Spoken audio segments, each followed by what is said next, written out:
La caída de un gran hombre. El Capo. Hace casi 500 años, un hombre escribió una frase que nadie entendió. Dijo que un gran hombre sería derribado por un rayo. No un rayo del cielo, no una tormenta eléctrica, un rayo invisible. Un golpe que nadie vería venir, pero que cambiaría todo en un instante. Ese hombre era Nostradamus, y ese instante llegó el 22 de febrero de 2026.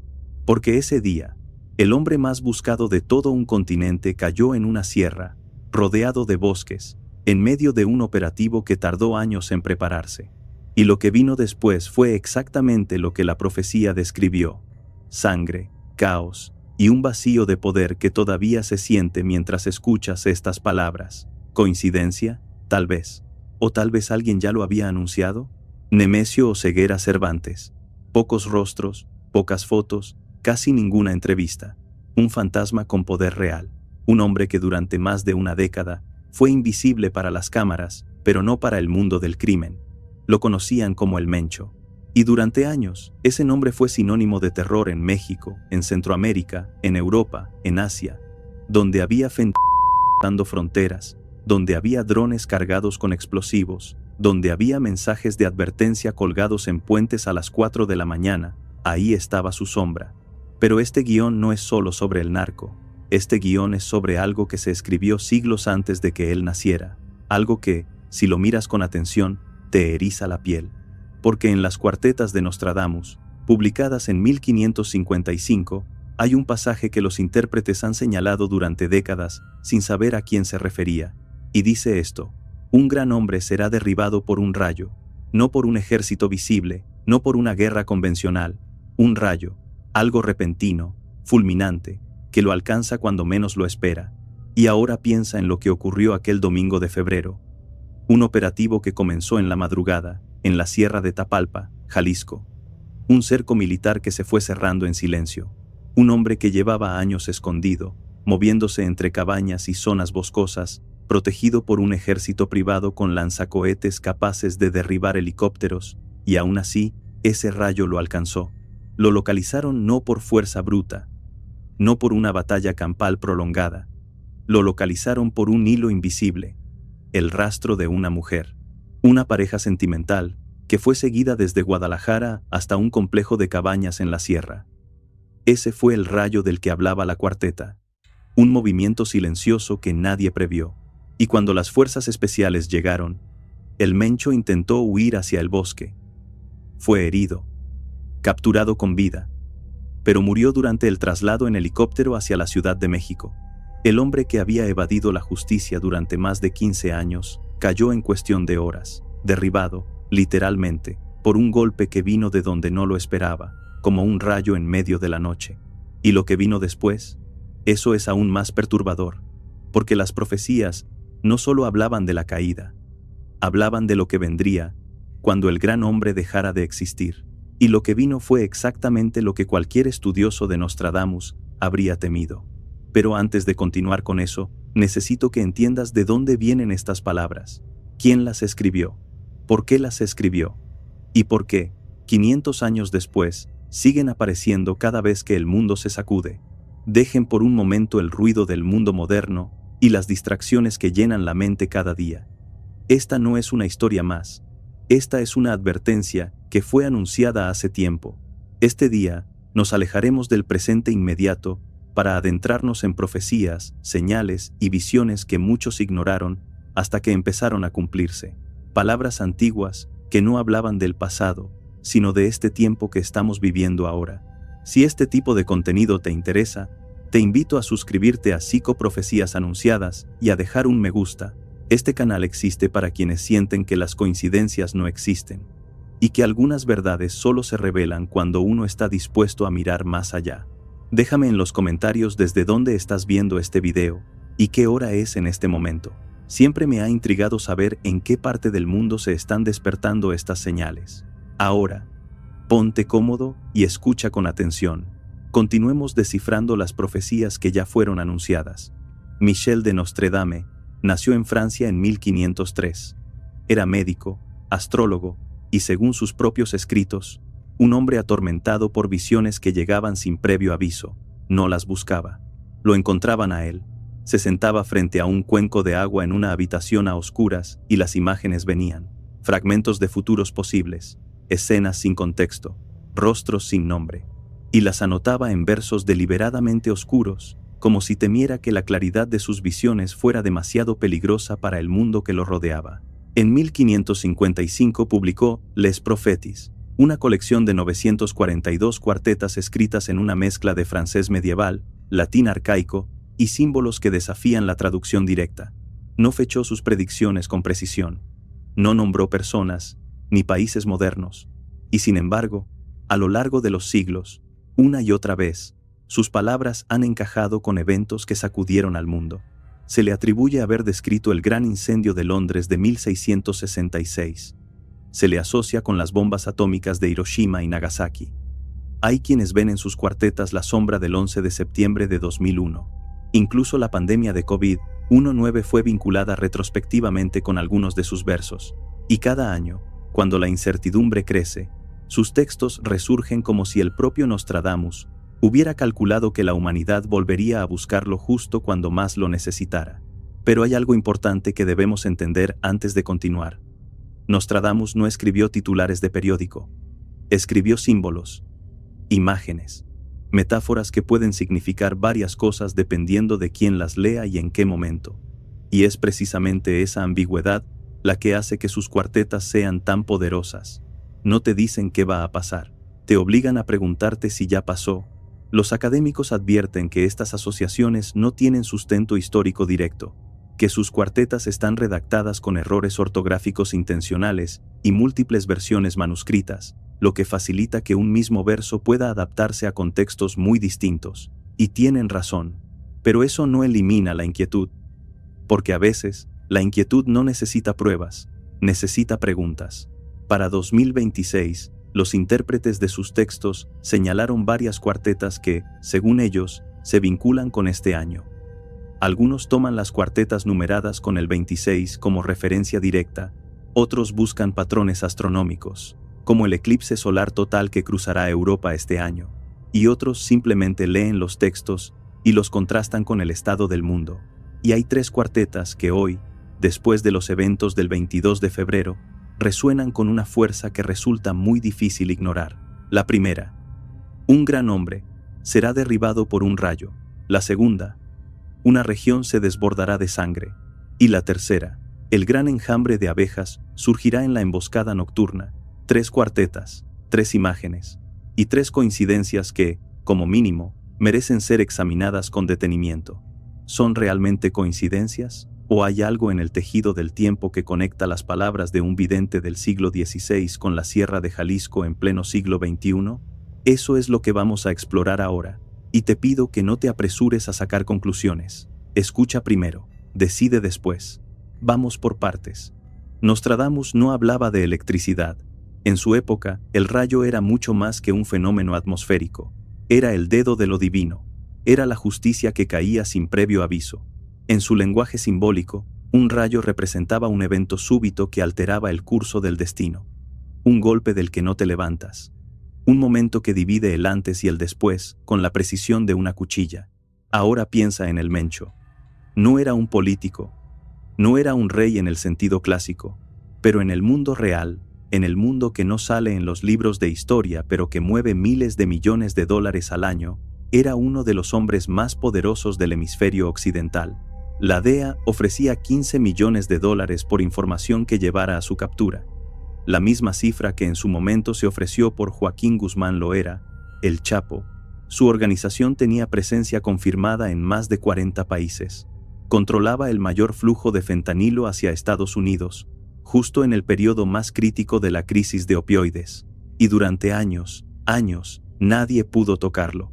Imagina por un momento lo que significa evadir a los servicios de inteligencia de 2 de las naciones más poderosas del planeta durante más de una década. Imagina tener un ejército personal con armamento de grado militar, lanzacohetes capaces de derribar helicópteros, vehículos blindados artesanales que parecen sacados de una película distópica, drones modificados para cargar explosivos. Imagina moverte entre sierras, cambiar de ubicación constantemente, no tener presencia digital, no dejarte fotografiar, no confiar en casi nadie. Existían apenas un par de fotografías nítidas de su rostro. Era, en el sentido más literal, un hombre invisible con el poder de un ejército. Y aún así, un domingo cualquiera de febrero, todo terminó. No fue una batalla épica de semanas. No fue un cerco prolongado ni una negociación fallida. Fue un rastro sentimental. Una mujer llamada Guadalupe Moreno Carrillo, su pareja, fue seguida desde Guadalajara hasta un complejo de cabañas en Tapalpa. Un movimiento aparentemente insignificante, que confirmó la ubicación del hombre más buscado de México. Los informes de inteligencia habían mencionado a esta mujer desde 2022, cuando el hackeo conocido como Guacamaya Leaks reveló su relación con el capo. Pero no fue hasta el 20 de febrero de 2026 que un traslado hacia la sierra activó la operación final. Y luego, en la madrugada del 22 de febrero, fuerzas especiales del ejército mexicano, con apoyo de inteligencia estadounidense proporcionado por el Comando Conjunto JATF, cerraron el cerco desde 3 frentes: terrestre, aeromóvil con 6 helicópteros y apoyo aéreo con aviones de combate. El Mencho dejó un grupo armado para frenar el avance de las fuerzas federales, pero el cerco ya estaba cerrado. Intentó huir hacia la zona boscosa. Fue localizado entre la maleza y fue herido de gravedad. Lo capturaron con vida, pero murió durante el traslado aéreo hacia la Ciudad de México, a bordo del mismo helicóptero que debía llevarlo ante la justicia. Ese fue el rayo. No cayó del cielo. Llegó en silencio, desde donde nadie miraba. Y eso es exactamente lo que la cuarteta describió. No el poder del golpe, sino su naturaleza inesperada. El gran hombre no cae por la fuerza superior de su enemigo. Cae porque no vio venir lo que lo destruiría. Lo que años de fuerza no lograron, lo hizo un seguimiento de pareja. Esas fueron las palabras de una fuente militar citada después del operativo. Un rayo disfrazado de cotidianidad. ¿No te parece inquietante esa coincidencia? Pero espera, porque lo que vino después es aún más perturbador. En otra cuarteta vinculada al número 26, Nostradamus escribió que una región se desbordaría de sangre. Originalmente, los intérpretes asociaban esta imagen con Ticino, una región del sur de Suiza que limita con Italia, y pensaban en un conflicto europeo localizado. Pero la profecía no especifica un solo lugar de manera inequívoca. Dice una región, una zona geográfica que se inunda de violencia. Y ahora mira lo que ocurrió en las horas posteriores a la muerte de El Mencho. En cuestión de minutos, como si una orden invisible hubiera viajado a la velocidad de la luz, el cártel Jalisco Nueva Generación desató una ola de violencia simultánea en al menos 16 de los 32 estados de México. Piensa en eso. La mitad de un país entero incendiado al mismo tiempo. Bloqueos carreteros con camiones y autos en llamas. Vehículos del transporte público incendiados mientras los pasajeros apenas lograban bajar. Ataques a gasolineras y establecimientos comerciales. Tiroteos contra elementos de la Guardia Nacional, incluyendo una emboscada en San Isidro, Zapopan, contra fuerzas que se dirigían a apoyar el operativo. Narcobloqueos en Guadalajara, Puerto Vallarta, Michoacán, Nayarit, Colima, Zacatecas, Tamaulipas, Guanajuato, Baja California y más. El aeropuerto de Guadalajara fue severamente afectado. El clásico femenino de fútbol entre Chivas y América fue cancelado. La Liga MX reprogramó partidos. Escuelas cerraron en 8 estados. Módulos del SAT y del INE suspendieron actividades. Embajadas de Estados Unidos, Canadá, Ecuador y otros países emitieron alertas urgentes pidiendo a sus ciudadanos que se refugiaran en sus hogares. Los juzgados federales en varios estados tuvieron que suspender labores. El ejército mexicano anunció el despliegue de 2.500 efectivos adicionales en el occidente del país. Imagina estar en tu casa un domingo por la tarde, en una ciudad como Guadalajara, la segunda más grande de México, y escuchar explosiones a lo lejos. Imagina ver columnas de humo elevándose desde varios puntos de la ciudad. Imagina recibir un mensaje en tu teléfono que dice simplemente, no salgas, y no saber cuándo podrás volver a salir. Eso no es ficción. Eso ocurrió mientras preparamos estas palabras. Una región se desbordó de sangre. El operativo dejó al menos 26 muertos, 27 personas detenidas, y la cuenta seguía creciendo. Y no fue Suiza, fue el occidente de México. Fue el mismo estado que será sede de la Copa del Mundo de Fútbol en apenas unos meses. Fue Guadalajara, la ciudad donde se jugarán 4 partidos del Mundial 2026, incluyendo uno de la selección mexicana.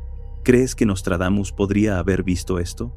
Tal vez no con nombres y fechas exactas, pero con la imagen precisa de lo que significa cuando un centro de poder colapsa y el caos se derrama como un líquido sin recipiente, alcanzando rincones que nadie anticipó.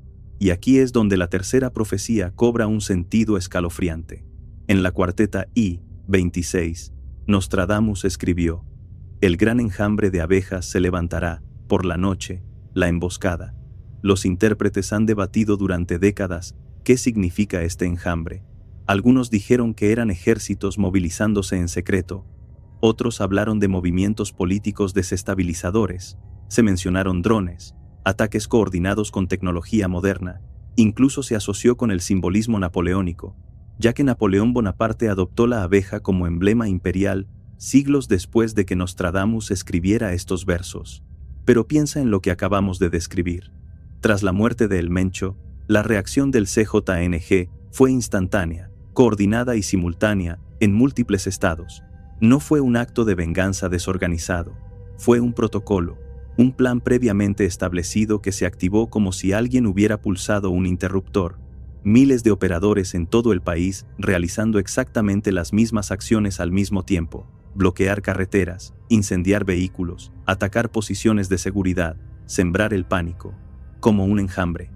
Miles de elementos moviéndose de forma aparentemente caótica, pero con un propósito común.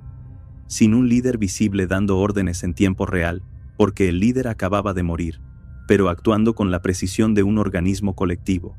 Exactamente como las abejas que Nostradamus describió. Y hay algo más que no puedes pasar por alto. La cuarteta menciona una emboscada nocturna. El operativo contra El Mencho comenzó en la madrugada. El enfrentamiento principal se produjo durante la noche del sábado al domingo, y la respuesta violenta del cártel se intensificó conforme caía la tarde y llegaba la noche del domingo 22 de febrero. La emboscada no fue solo militar, fue social, fue psicológica, fue una demostración calculada de que, aún sin cabeza, el enjambre podía picar, y podía picar con fuerza suficiente para paralizar medio país. Periodistas veteranos que cubrieron los hechos desde Guadalajara dijeron que era la primera vez en su trayectoria que veían violencia a esa escala en la zona. No se trataba de un tiroteo aislado, ni de un bloqueo en una carretera secundaria. Era una ciudad entera bajo asedio, columnas de humo visibles desde múltiples puntos, gente encerrada en sus casas sin saber qué estaba pasando, aeropuertos alterados, vuelos cancelados. La sensación de que el orden, ese orden frágil que damos por sentado cada mañana cuando salimos de casa, se había evaporado en cuestión de horas. Ahora bien, hay que ser honestos. Y este canal siempre lo será. Nostradamus no escribió la palabra México, no escribió CJNG, no escribió fentanilo, no describió un helicóptero militar llevando a un capo herido hacia la capital, pero escribió 3 imágenes que, colocadas una junto a otra, dibujan un cuadro que se parece demasiado a lo que el mundo acaba de presenciar. Un gran hombre cae de forma súbita, una región se desborda de sangre y un enjambre se levanta en la noche. 3 coincidencias separadas, o 3 piezas de un mismo rompecabezas que estaban esperando este momento para encajar. Y aquí viene algo que pocas personas están señalando en este momento, porque esta no es la primera vez que la caída de un gran hombre del crimen provoca exactamente este patrón. Y Nostradamus, más que predecir eventos individuales, quizás describió algo más profundo: el ciclo eterno del poder. Cuando Pablo Escobar fue abatido en un tejado de Medellín, el 2 de diciembre de 1993, Colombia no entró en una era de paz. Entró en un periodo de violencia fragmentada que duró años. El cartel de Medellín se desintegró, pero de sus cenizas surgieron decenas de grupos más pequeños, más difíciles de rastrear y en muchos sentidos más peligrosos. Las facciones pelearon por el control de las rutas, y la sangre no paró. Cambió de dueño, pero no dejó de correr. Nostradamus no mencionó a Escobar, pero el patrón fue idéntico. La caída del líder no trajo paz, trajo un vacío que se llenó con más caos. Cuando Joaquín Guzmán Loera, el Chapo, fue capturado por última vez en enero de 2016 y posteriormente extraditado a Estados Unidos, el cártel de Sinaloa no desapareció, se fracturó. Los llamados chapitos asumieron parte del control, pero las tensiones internas se multiplicaron, y esa fractura se agravó dramáticamente cuando Ismael Zambada García, el Mayo, fue detenido. El resultado fue una guerra interna que convirtió a Sinaloa en un campo de batalla. El patrón se repitió con precisión matemática. Decapitas la serpiente y nacen 2 cabezas. O 3. O 10. Y ahora, con el Mencho muerto, los analistas de seguridad ya están advirtiendo exactamente lo mismo. El CJNG no tiene un sucesor claro. El hijo biológico de Oseguera, Rubén Oseguera González, conocido como el Menchito, fue extraditado a Estados Unidos y cumple cadena perpetua. Está descartado. El hijastro, Juan Carlos Valencia González, apodado el 03, es señalado como el nombre más probable para tomar el control, pero su dominio sobre toda la estructura es incierto. Otros nombres circulan: el Sapo, figuras regionales, jefes de plaza que podrían intentar independizarse. Y cuando no hay un heredero claro, la historia no necesita profecías para mostrarnos lo que viene. Lo que viene es fragmentación, disputas internas y más violencia. Posiblemente mucha más violencia que la que generó el propio Mencho mientras vivía. ¿Ves el patrón? No es exclusivamente una profecía mística, es un ciclo histórico documentado. Pero Nostradamus, de alguna manera, lo describió con imágenes que trascienden las épocas y las geografías, porque la naturaleza humana no cambia. El poder crea vacíos cuando se extingue, y esos vacíos siempre se llenan con sangre antes de llenarse con orden. Siempre. Sin excepción. Es como si el vidente francés no hubiera predicho eventos específicos, sino la mecánica fundamental del poder humano. Y esa mecánica, 500 años después, sigue funcionando exactamente igual.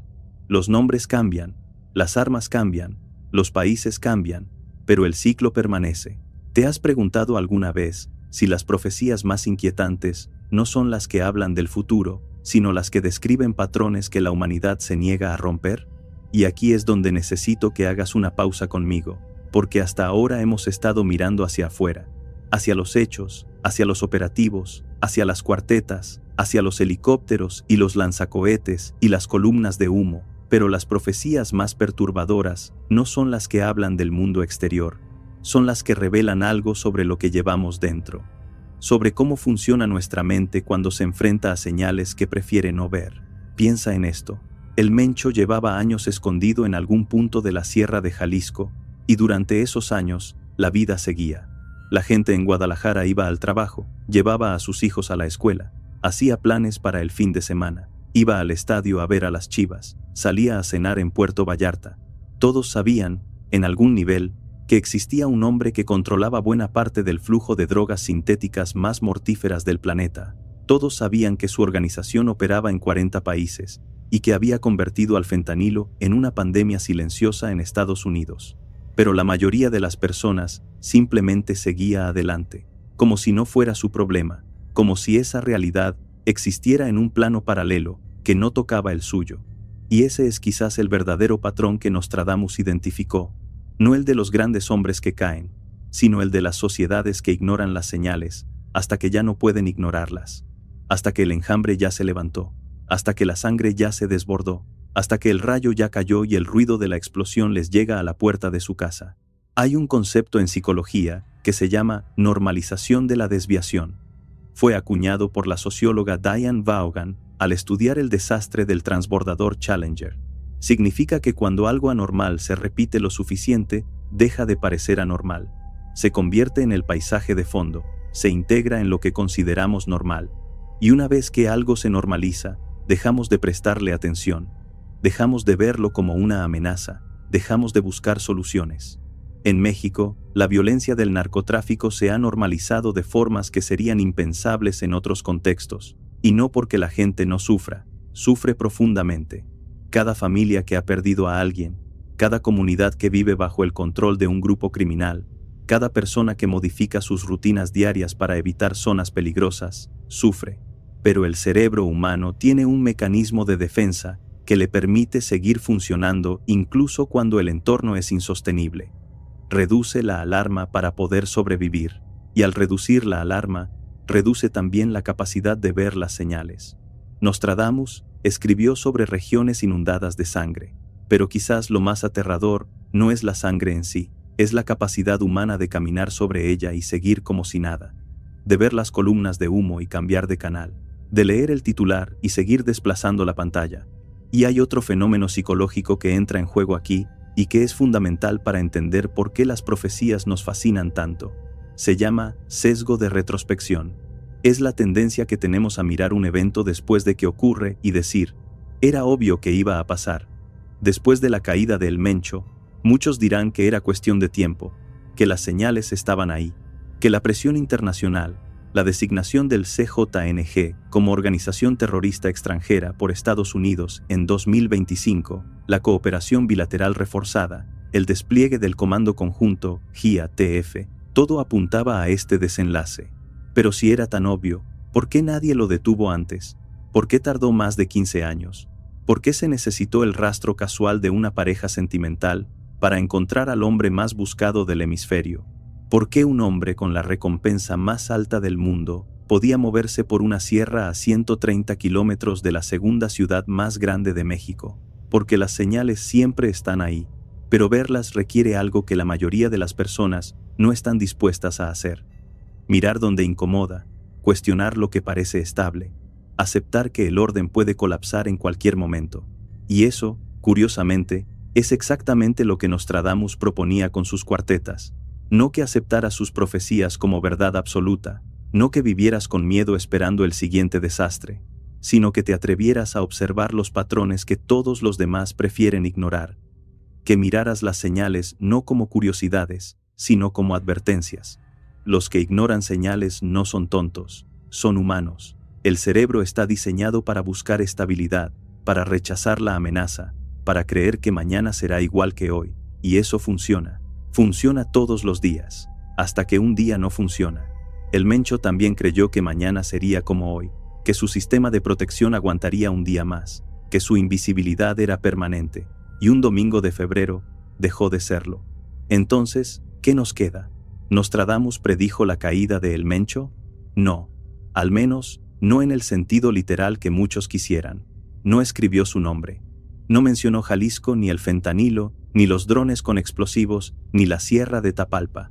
No describió un helicóptero militar cruzando el cielo nocturno con un hombre agonizante a bordo, pero describió algo que trasciende los nombres y las fechas. Describió un patrón que se ha repetido a lo largo de toda la historia de la humanidad.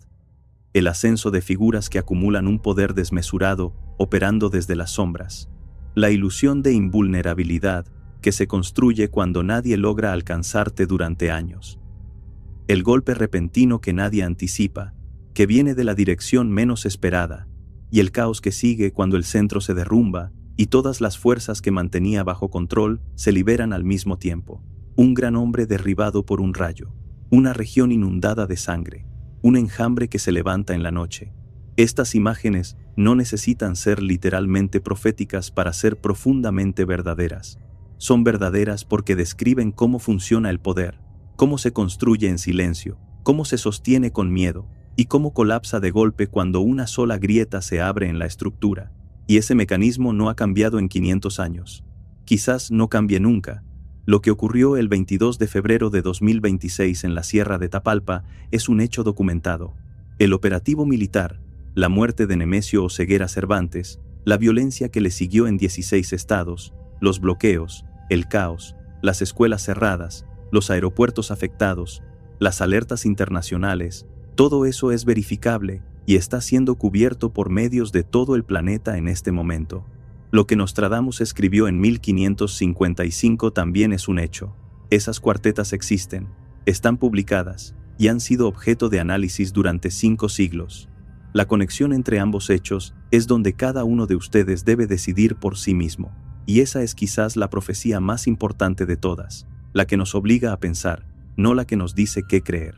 Hay quienes dirán que es coincidencia pura, que tomar textos ambiguos del siglo XVI y aplicarlos a eventos modernos es un ejercicio de sesgo de confirmación, que si buscas lo suficiente en 942 cuartetas, encontrarás algo que encaje con cualquier evento, y tienen razón, en parte, porque es verdad que la ambigüedad de Nostradamus es una puerta que puede abrirse en cualquier dirección, pero también hay quienes dirán que ciertos patrones se repiten porque la naturaleza humana es fundamentalmente predecible, que un hombre que acumula poder en las sombras siempre termina cayendo cuando la sombra se ilumina, que una organización criminal que se sostiene con terror siempre genera un vacío de violencia cuando su líder desaparece, y que alguien que observa la historia con suficiente atención, con suficiente paciencia, con suficiente honestidad, puede describir estos ciclos antes de que ocurran, no porque vea el futuro, sino porque entiende el presente mejor que nadie. Nostradamus quizás no predijo el futuro, quizás describió la naturaleza humana con tanta precisión que sus palabras siguen resonando 500 años después.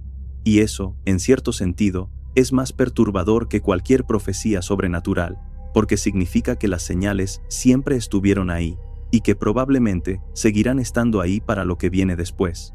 Porque la pregunta no es si las profecías se cumplieron. La pregunta que debería quitarte el sueño esta noche es otra.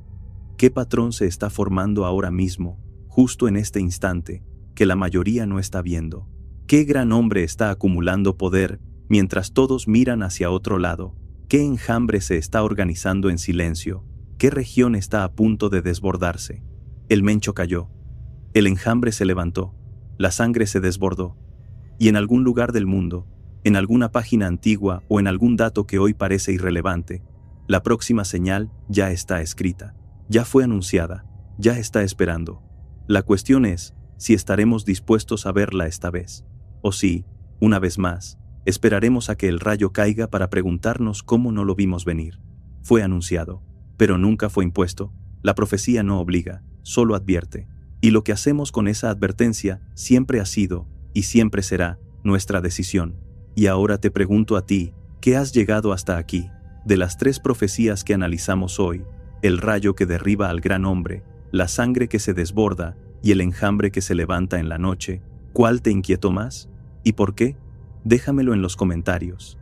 Leo cada uno de ellos, y siempre encuentro perspectivas que no había considerado. Este canal se construye con las reflexiones de todos los que estamos aquí. Si este video te hizo pensar, si sentiste que algo encajó mientras lo escuchabas, si algo dentro de ti reconoció un patrón que antes no habías notado, suscríbete a Psicoprofecías Anunciadas. Aquí no buscamos certezas, buscamos las preguntas que nadie se atreve a hacer. Nos vemos en el próximo video. Las señales no se detienen, nosotros tampoco.